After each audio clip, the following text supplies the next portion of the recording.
বিশ্ব মাটি দিবস 5ই ডিসেম্বর অলরেডি সবাই বলেছো এবং আজকের প্রতিপাদ্য কি এটাও আমরা জেনেছি।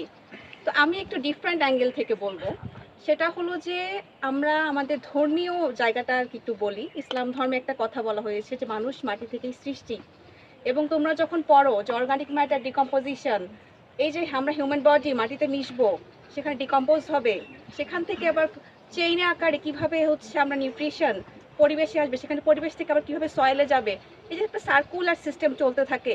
এখানে যদি সয়েলটাই যদি ডিগ্রেডেড হয়, দূষণ হয়, তাহলে আলটিমেটলি কিন্তু এই পরিবেশে যে নিউট্রিশনগুলো যাচ্ছে ওগুলো যখন ফুড মানে প্লান্ট আপটেক করবে, কিন্তু নিউট্রিশনটা কিন্তু প্রপারলি সে আপটেক করতে পারবে না। দেখা যাবে হেভি মেটালস, অন্যান্য মেটালস, আরও অনেক কিছু আপটেক করবে।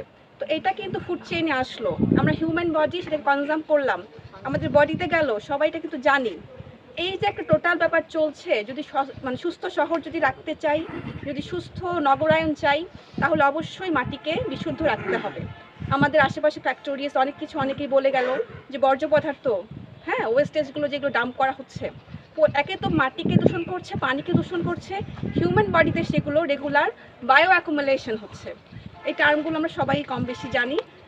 তো এই যে একটা টার্ম টোটালি যে তোমার সার্কুলার সিস্টেমে চলছে, ঘুরে ফিরে সেই আবার তোমার আমরাই কিন্তু এফেক্টেড মেইনলি।